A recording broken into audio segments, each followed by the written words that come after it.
Aujourd'hui, le témoignage de Jésus-Christ est déposé dans un vase appelé l'Église, le corps de Christ.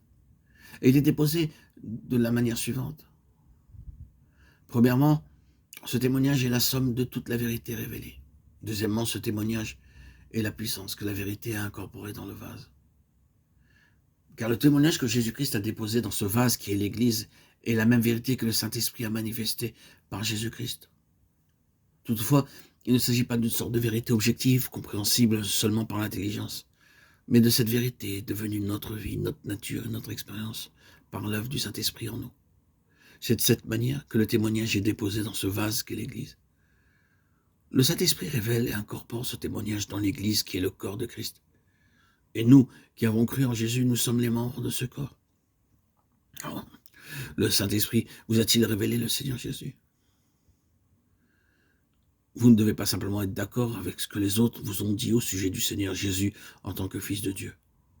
Vous devez croire qu'il est le Fils de Dieu parce que le Saint-Esprit vous l'a révélé personnellement.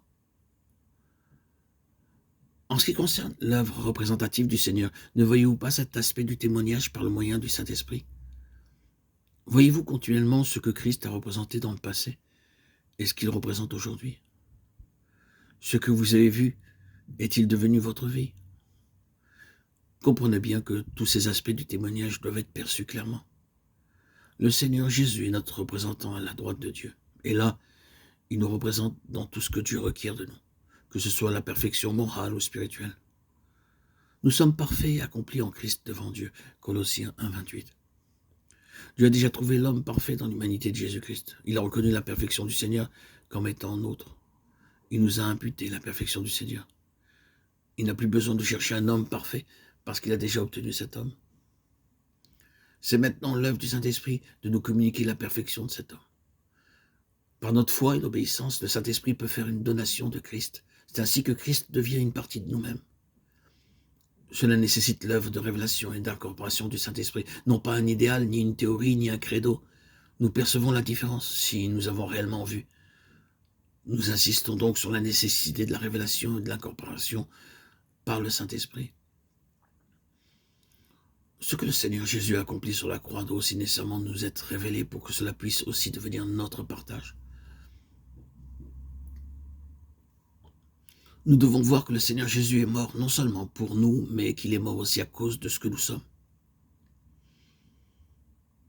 L'Esprit de Dieu vous a-t-il donné une telle révélation afin que vous puissiez connaître que lorsque Christ a été mis à mort, vous l'avez été aussi avec lui, que lorsqu'il a été enseveli, vous l'avez aussi été avec lui, et que quand il est ressuscité, vous étiez aussi en lui. Il n'y a plus de jugement ni de condamnation sur la base de la résurrection. Il se peut que pour nous, ces choses soient uniquement écrites dans la Bible. Mais sachons qu'elles doivent aussi être révélées en nous, devenant ainsi partie intégrante de notre vie. Le témoignage de Jésus-Christ est déposé dans un vase et l'Église qui est le corps de Christ est ce vase. Nous sommes membres du corps de Christ.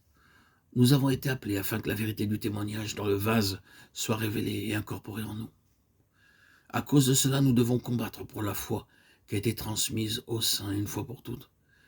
Car il s'est glissé parmi vous certains hommes dont la condamnation est écrite depuis longtemps, des impies qui changent la grâce de notre Dieu en dérèglement et qui renient notre seul Maître et Seigneur Jésus-Christ. Jude, chapitre 3, verset 4.